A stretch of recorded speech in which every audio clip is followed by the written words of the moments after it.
Good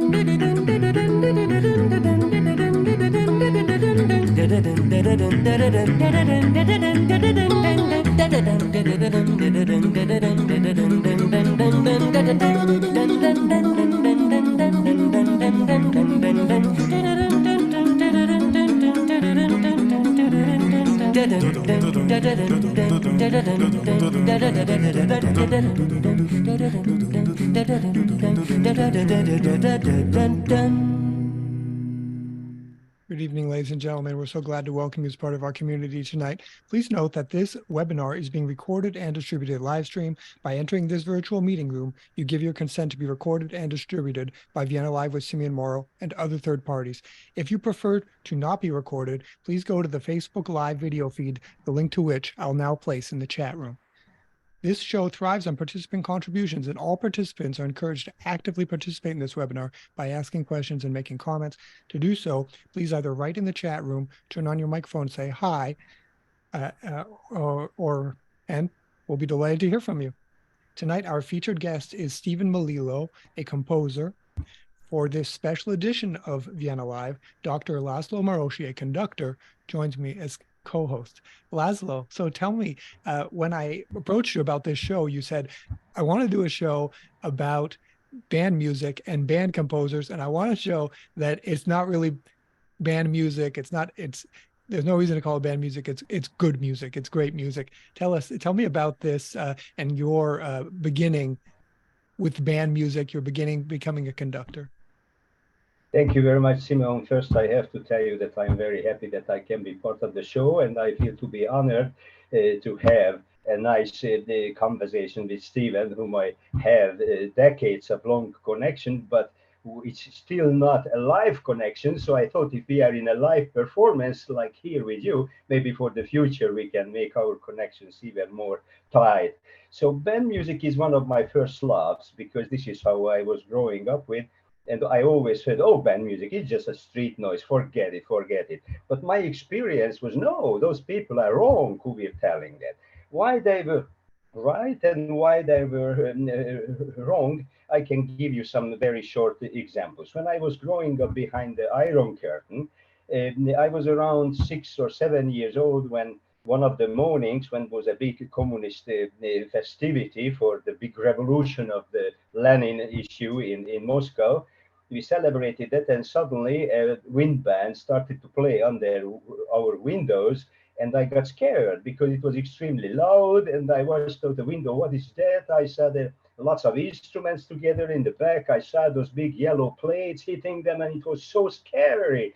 The cymbals, I was scared to death from that. And later I learned that the Janitsar band in the Turkish army, they used it on that purpose, to scare people so the Christians will believe that the devil is coming, so they will run away. And it worked very well. They come to the half of the Europe.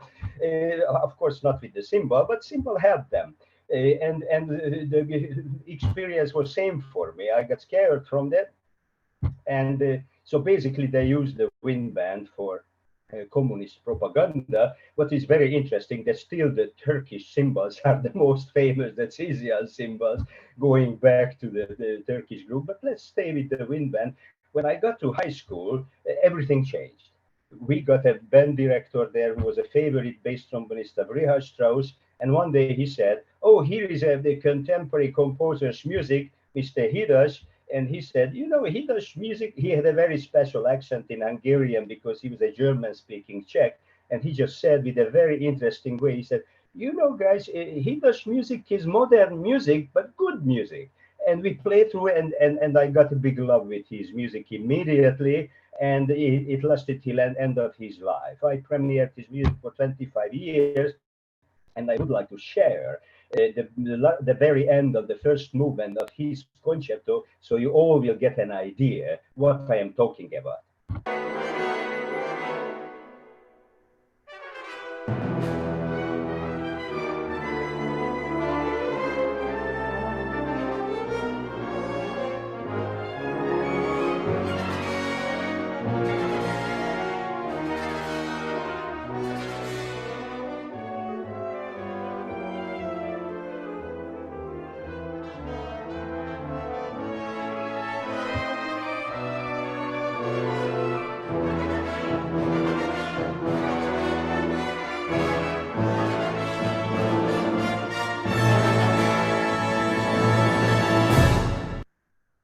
Wow. So That you is all got the impression, thank you very much. So you all got the impression that it's nice music, but not 19th century. It's not even first half of 20th century, second half of 20th century thinking, keeping the traditions in a nice renovated format.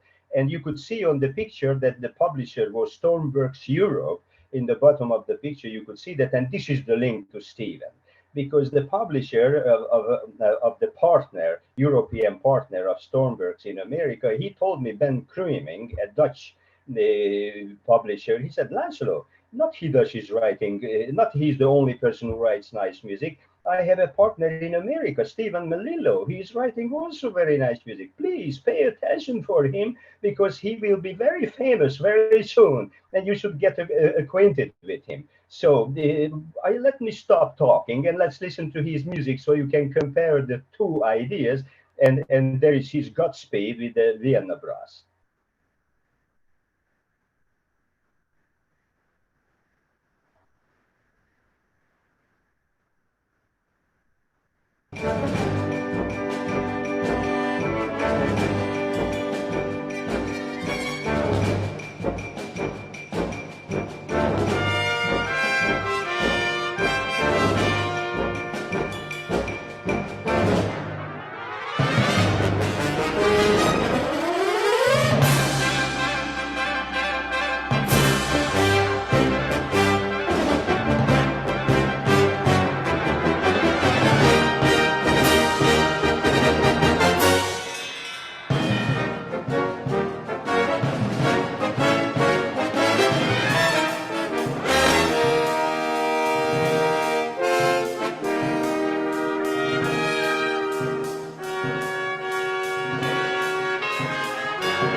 Bravo, bravo, bravo. You could see the huge audience there. Everyone was very excited and very interested in Stephen's music because, music listening experience is still aesthetic experience. What does it mean to enjoyment of the beauty of the sound? And this is the common between the two composers. And Stephen is writing so beautiful music. Doesn't matter what he touches, it was always beautiful.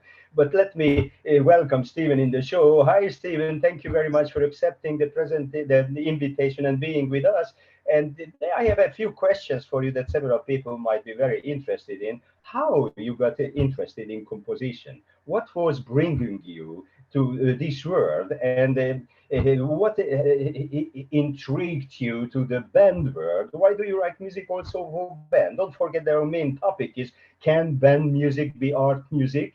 And you are a great representative of the answer of yes, of course. And I would like to learn that how you got engaged with composition and how you got connected to the band. Okay, so that's it's two parts. So the first part is composition. And I was a physics major my first year at college, but I was walking around constantly hearing music in my head to the point where I considered it haunting. And it wouldn't let me go. I was constantly hearing music, constantly hearing. So I would go to the music majors. I would go to the teachers. How do you write music? How do you write music? Nobody had an answer that was the kind of answer I was looking for.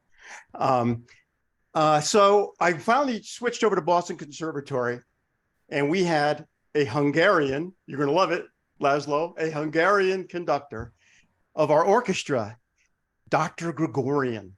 And one day I went to Dr. Gregorian. I said, Dr. Gregorian, how do you write real music? And by using that adjective real, don't forget, I'm like 17, 18 years old at the time.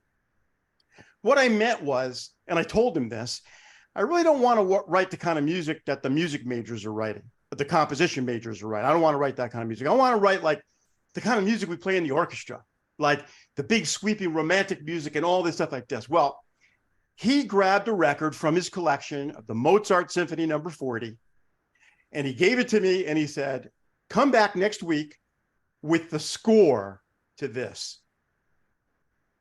Oh, you want me to find the score? No. I want you to listen to the piece and with your ear write down. You know, this all the stuff you're learning at Boston Conservatory, you know, ear training and all that.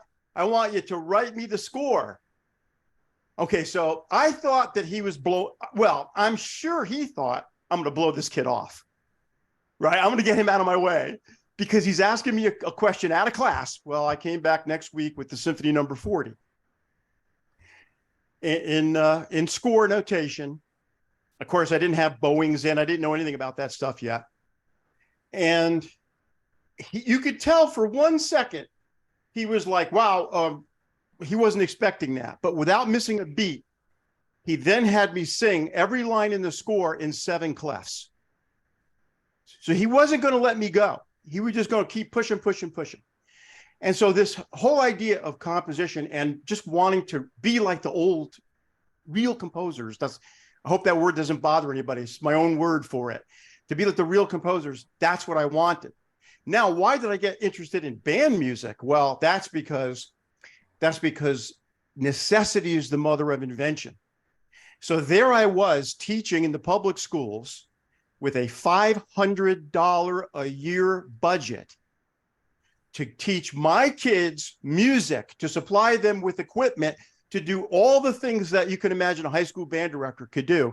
And out of necessity, I started writing music for my kids, which was an eye-opener, not just for them, but for me, because I was like, wait a minute, I can write specifically to the needs of those kids. If I've got an all-state clarinet player and I've got a beginning second trombone player, I can write a cohesive, integral piece that meets their needs, which is ultimate music education, to meet the needs of those that you're giving, right? So for those who know the piece Stormworks, that's how the piece Stormworks got written. Stormworks was written for my high school band. And then after that, my kids kept saying to me, Mr. Mel, you got to write more music for us. And I was like, okay. Why not? It's a very good idea. It's very interesting that from physics major, you got to a band director job in a school, and this was forcing you, encouraging you to write music. So I would like to show another example from your compositions, the Romance for violin and the wind band. Wait a second, Simone, because it's very interesting. People who hear the title violin accompanied with wind band, what a crazy idea. The band is too loud. How will I hear the violin? Listen, and you will have the answer. Here it is.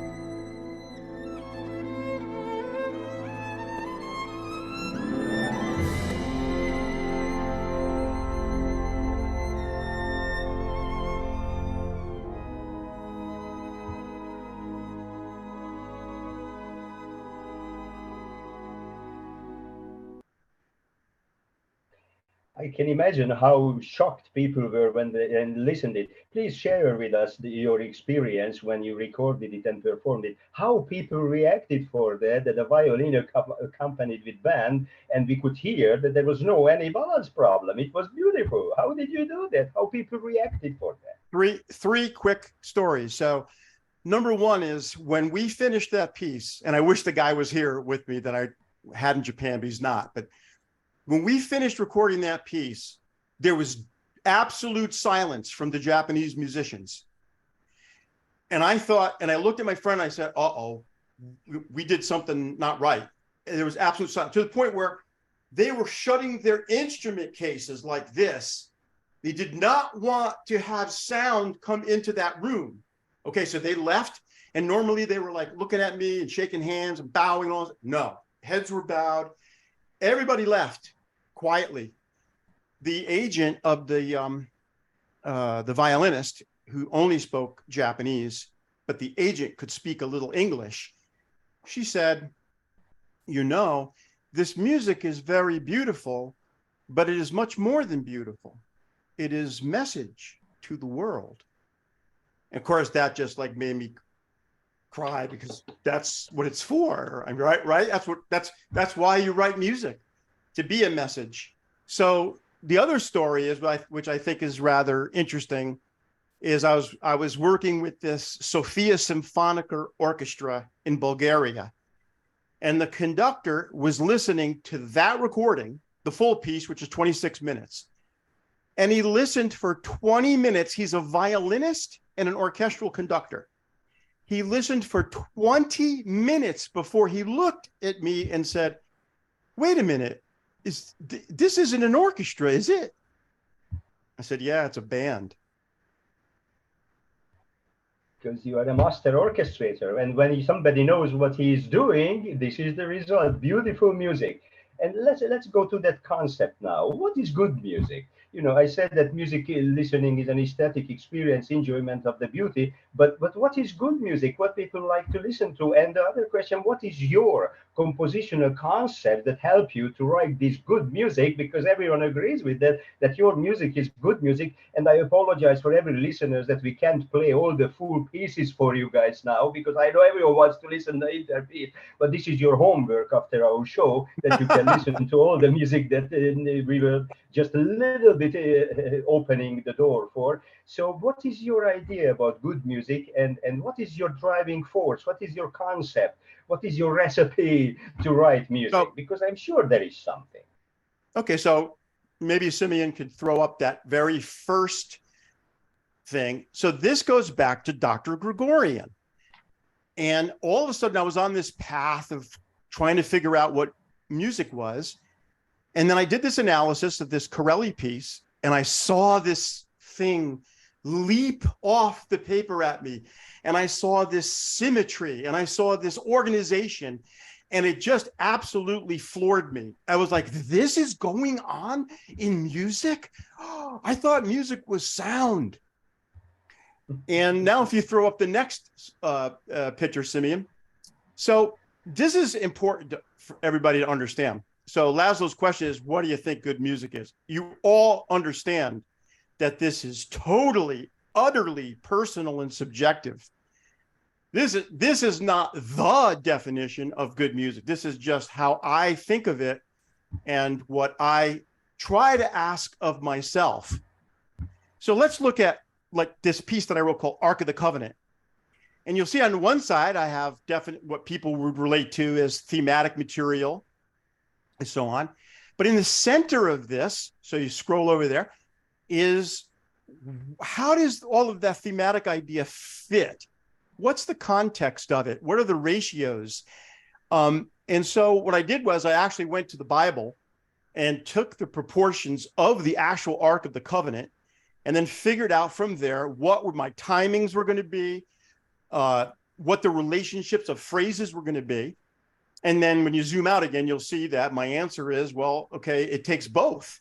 It takes both of these things, an understanding of the form and an understanding of the thematic material, which you then put into that form. So this actually, we come a long way from Corelli now, because if you go to my last picture there, Simeon, where I've actually taken a 3-minute, no, on the next one, the one with the architecture in the Fibonacci series. I'm sorry, we don't have that. I don't have that, Steve. I'm sorry. Oh, okay. Stand by. This is, I think that everybody should see it. Let's see, where is it? Okay. I can't find it right away. Isn't that funny? That's fine, Steve. You can just tell us about it. Yeah, it's very, very sophisticated. It lays out every single measure, and I can provide this for you later if you're interested. But it lays out every single measure and every single phrase and every single section and every single everything. in the proportions of the Fibonacci series. Well, Steve, how did you get interested in the Fibonacci series? Bach. So all of this music, you know, when people say, oh, this is innovative, this is that, I go, no, it's actually very old. It goes back to the beginnings of what makes music music in my very personal, very subjective way of looking at music. So please understand that. That's it. So this is why it doesn't matter what kind of the instrumental group you are touching. It's a band, in a vocalist group, or it's a symphony orchestra. This is why you don't have any problem. You know the instruments, you know what to do with them, and you have your concept. And these Fibonacci numbers, it's a very interesting concept that you just mentioned, because you were not growing up as a young composer with a composing class. You were learning this all by yourself and bringing it, building into your own world. And you compose more pieces than 10 other composers together because of this, all your great talent and your driving force and concept. So I would love to share your violin concerto beginning with the audience, with symphony orchestra, and you will see that doesn't matter what he's touching, the sound will be always very convincing and beautiful.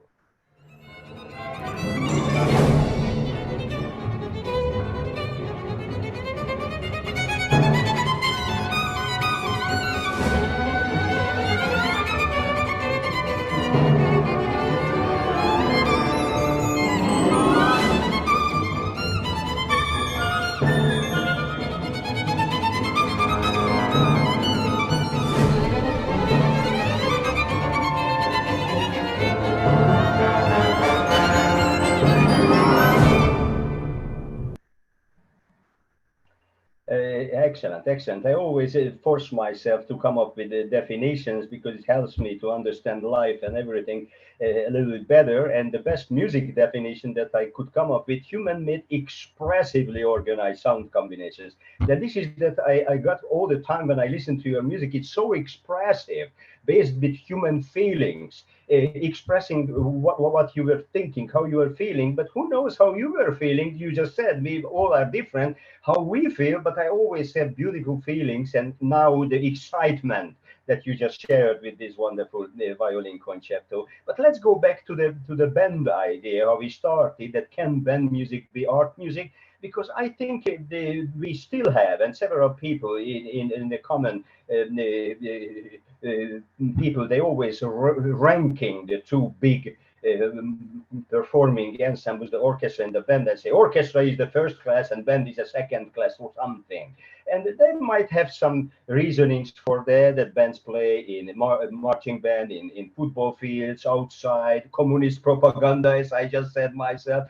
And they have several different functions during the history, and they played lots of marches in the battlefield. The orchestra didn't play on the battlefield, they didn't die in the battlefield, the musicians helping communication there.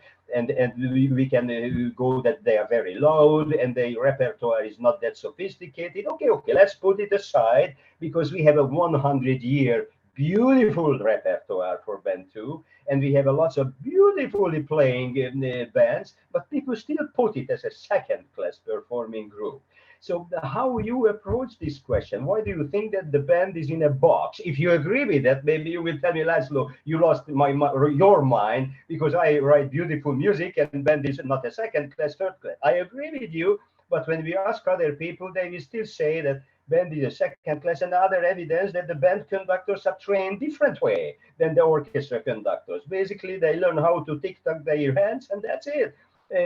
I can tell you that several of them can't even read a full score. They need to put on a recording just to get an idea about the music. But let's put aside of those people. And what do you think? What is the reason that there is an idea, a concept, a common experience by people that they put wind band as a second class performing group, and they don't say band music is not art music? But if we talk about it, just let me talk a little more, and after I will ask you to finish with this all. That when we talk about art music, what we can consider as art music, and if we go back thousands of years to the Greeks, Aristotle, or how he said, Aristoteles, his name, he gave a very nice definition when he was asked, what do you think, what is art in music? And he said, when you have emotional catharsis after a musical performance, this was art music that you listen to. When you don't have, after a musical performance, emotional catharsis, this was just entertainment. I think we still can apply that statement for several cases. But how you like? You started as a band director. You wrote music for a high school band with the Stormworks, and you still write music for like the U.S. Army band, the wonderful music for wonderful musicians. What is your thought? Why people still think that way? What is the reason for that? That in the common knowledge, band is as a second class performing. I'll give you three quick things. One is, if a clarinet player walks up to you and says, "Hey, can you write me a piece for clarinet, a cappella clarinet?"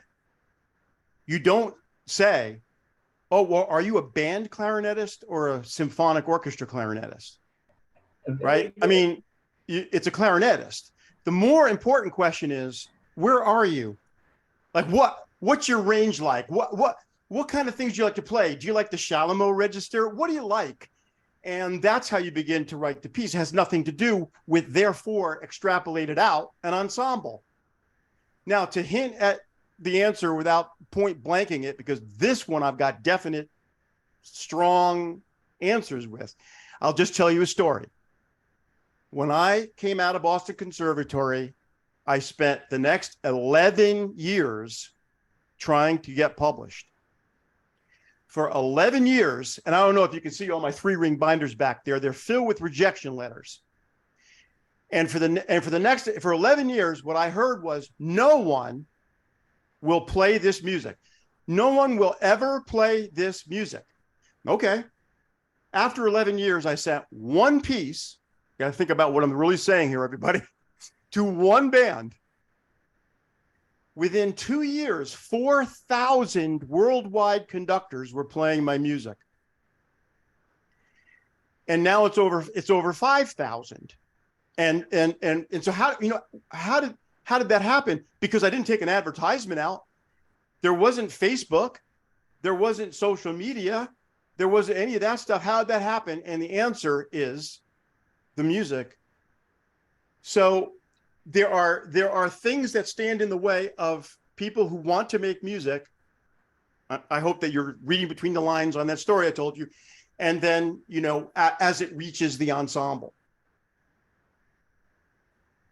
Yeah, I think you are absolutely right. The history of the band is also the answer, and the concept, the function of the band is probably shorter than the symphony orchestra. And in the last 100 years, the band became an music educational tool too. And there is also an answer for this. But we have pieces from you that you wrote for the professional bands with very high aesthetic demands. The characters, yes. This is very important. When you heard Godspeed and when you heard the violin concerto, and now when you're going to hear these other pieces that Laszlo's going to play, you're going to come up with the conclusion, oh, these are for professional groups. They're not. I wrote those pieces that you have heard for high school bands. Wow, congratulations. Excellent, excellent. Please keep that in mind. The recordings are fine players, but if you have a decent high school band, those pieces are orchestrated and designed in such a way that they can be played and sound great. I am very glad that you said that, and you were not thinking about educational purposes of music. You were thinking about music, to write, such as you use your terminology, real music. And this is why when whoever plays them, it sounds good. And when professionals play, it sounds professional, because everything is structured based on your concept that you were just very kind to share with us. And the next piece that I would like to share with everyone, the wonderful Echoes called Glorious, with the U.S. Army Band, it will convince everyone that your concept, your music making, your talent, your wonderful, diligent, hard work produces music that everyone will love. You just said, and I'm sure this piece will also have 4,000 or 5,000 performances very soon. Let's listen to that a little bit.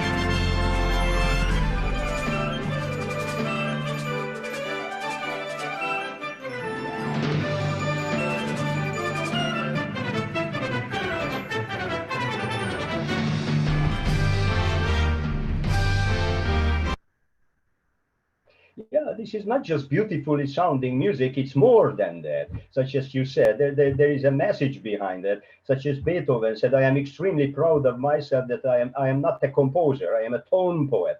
I can convey a message without a program. So this is perfect what the Romance, the premier, the trainer of the manager of the violinist told you. This is more than just music. There is a message there that we all need from you, and not just play nicely and you go home and yeah, it sounded nice. Can you sing me what they played? Oh, I can. So we have one more piece, and let's go back to history a little bit with the band, because when the French people celebrated the 100th anniversary of the French Revolution, the president and the government commissioned Berlioz to write a celebration piece for the occasion. And Berlioz came up with the idea to compose the symphony, grand symphony funèbre, and the big celebration at the end, and the triumphal. When he thought if the problem before the revolution was that the aristocracy was abusing the entire society and oboes were representing the aristocracy, I have to favor the clarinets that's supposed to represent the middle class. So I have a big orchestra, but let's replace the violins with clarinets to give a social commitment to the meaning of these all. So basically, he established the concert wind band with an outdoor huge group with a huge choir celebrating in 1889 the 100th anniversary of the French Revolution, and it was a huge success because the goal was to share music with everyone, not just the aristocracy in small private concert halls with small groups, but bring it outside. So we need huge groups. So let's have clarinets representing, let's have big sound. And if we go back to the first picture of this whole show, when Berlioz is conducting was huge group, you can see a lot of the percussion instruments, lots of brass instruments, big sound coming out of the group. I have very good news for everyone who is listening to us, that you have a piece like that also. Here we are, Berlioz in the middle, and you can see that the cannons are shooting musical notes, and in the back the percussion instruments are hidden by hammers, showing that Berlioz came up with an outdoor huge sound being played. And basically, this is how he solved the problem to bring music to everyone, increase the presence of wind instruments, and bring the concert location outdoor. And you have a similar piece for with a totally different purpose, but using a huge group with a big choir, a very important piece, I think, and the band conductor should pay more attention for that. You call it Kakehachi, that we might leave. It's a masterpiece. So I would like you to tell us a little bit about the piece. Why did you do? What is it about? If you feel that way, and I will ask Simon to play a little bit for us, so everyone will get a little more of the idea. Just play it. Just play it. It's already a good answer. It shows your emotional engagement to the piece. Wonderful.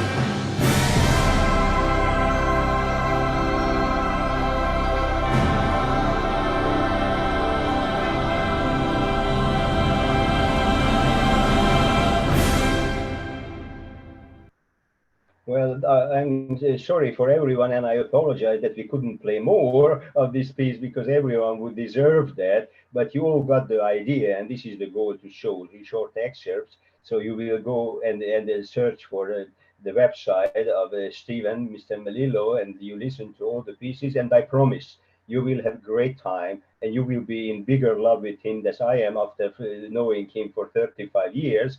And let me go back with the very interesting story for the end of our show.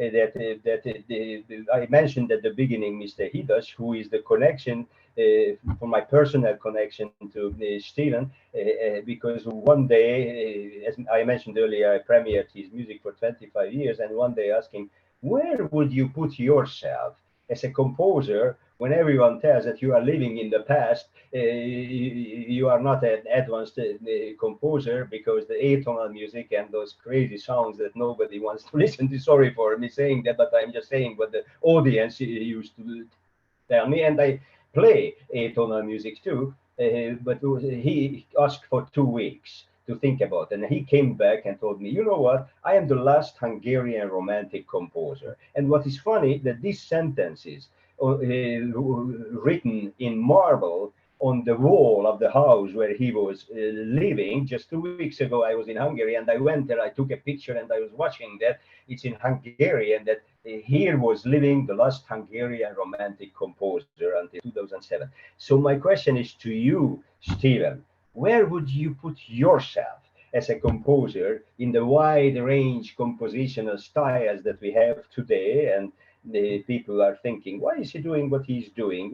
We already know what is your concept. We already know how you got involved with composition. But what you think? Where would you put yourself? Well, it's interesting that you mentioned Frigi, because because when I met him in Budapest, he said to me, "I used to think I was the last romantic composer, but you are." It's an amazing sentence, and I love it, and I just love it, and it just shows. And but you know, when I was listening those excerpts, I was thinking that you are so positive.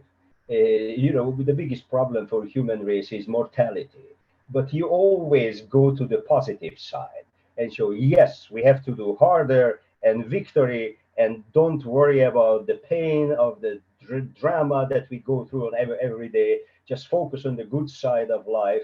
And I wish this for everyone, and you all will get this point if you listen to more music of Stephen Melillo, because I think he's a gem of our time, and he deserves his music and compositions and CDs to be nominated for Grammy. And you also can listen from Simeon his schedule for the next couple of weeks, and you will see how busy he is, because the entire world is celebrating him. So thank you very much for accepting our invitation into this show, so we could celebrate you, and hopefully we can help you and your music to be recognized with even more than 5,000 performances per year. Fantastic. Thank you. Fantastic. So thank you so very much, Dr. Laszlo Marosi. So let's see. Yes, I want to also read in the chat. We have Denis Boudreau. It writes, Steve, sometimes it seems that the human spirit cannot appreciate the wonder beauty of the band music you are speaking of is the wounded human spirit that cannot appreciate the music of a thunderstorm, the sounds that speak to us from a sunrise or a sunset. Creation is living music. The creator helps produce wonderful music. We have the gift to be able to hear it. Thank you very much, Denis Boudreau, for your comment. So yes, let's see how we can stay in touch with Stephen Melillo. Here is his website. It's very easy to get to, stormworld.com. So Steve, I believe you've got some very important things coming up. You've been nominated for a Grammy. Is that right?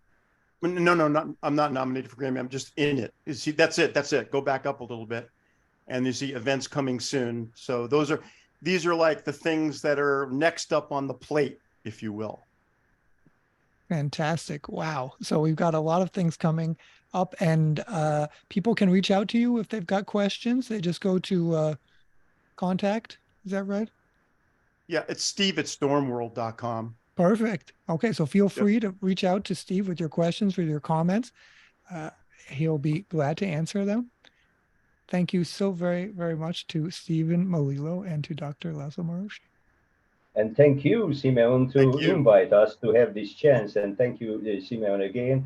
And I'm extremely honored and happy that I could be part of this show. Thank you for you both. The pleasure and the privilege is all mine. So let's see what we have coming up in 2 weeks' time on Vienna Live. So this will be October 4th will be the next show. I'm on assignment for the next 2 weeks. And on October 4th, Roger Nierenberg, the music paradigm. Lockheed Martin, New York Life, Philips, Walmart, Google. What do those economic powerhouse companies have to do with classical music? The Music Paradigm by orchestra conductor Roger Nierenberg is what those and other blue chip companies hire the maestro and his symphony orchestra to sit down with their employees, actually right in the middle of them, to teach them how to turn their teamwork into a symphony. This program has been wildly successful, and lucky for us, Maestro Nierenberg is coming on Vienna Live to show us what the music paradigm is all about. Again, that is in 2 weeks on October 4th, and all information about upcoming shows may be found at www.simeonmoro.com. Once again, thank you so very much to Stephen Melillo and to Dr. Laszlo Marosi. Thank you to Victoria and Frederick Mulligan and Agnieszka and Benoit Rivelet for their support of this show. Also, thank you very much to Mary Schlesinger for the lovely Viennese library you see behind me. Most of all, thanks to you, our participants, who make it all worthwhile from New London, New Hampshire, Smithfield, Virginia, and Orlando, Florida. Goodbye, and see you on October 4th. Thank you, thank you, thank you.